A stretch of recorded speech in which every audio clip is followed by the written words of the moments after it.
Conformément aux dispositions légales, une bonne brochette de membres du gouvernement camerounais a sacrifié début juillet 2026 au devoir de partager avec les parlementaires les bons points et les mauvais points de la mise en œuvre des politiques publiques et esquisser des perspectives cohérentes pour mieux conduire le Cameroun vers l'émergence à l'horizon du temps.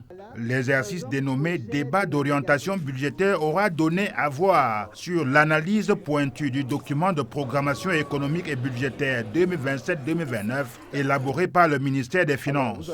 On en apprend que la mobilisation des recettes internes devient plus vigoureuse que celle attendue des appuis budgétaires, emprunts, prêts, projets et dons.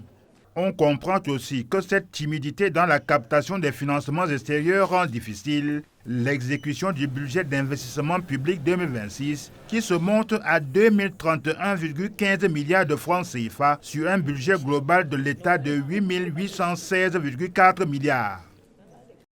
Pendant ce temps, la représentation nationale a marqué son intérêt sur les soldes engagés non décaissés évalués à plus de 5 000 milliards de francs CFA en mars 2026 au Cameroun. Un argent qui correspond à des financements conclus avec les bailleurs de fonds, mais ni décaissés, ni valorisés dans les projets soumis.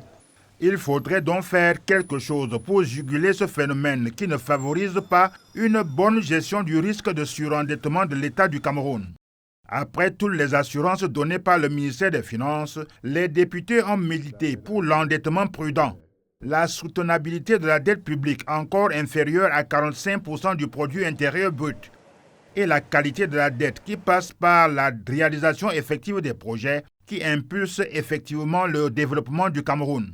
Pour cela, la mise en œuvre de la stratégie nationale de développement 2030 doit s'accélérer. Au ministère de l'économie, on croit dur comme fer que les avancées sont palpables en dépit de la morosité financière ambiante. Grâce au plan présidentiel de reconstruction et de développement des régions impactées par les crises sécuritaires, les routes s'entretiennent et se construisent. L'offre sanitaire se densifie et l'offre de l'énergie électrique s'améliore sans discontinuer.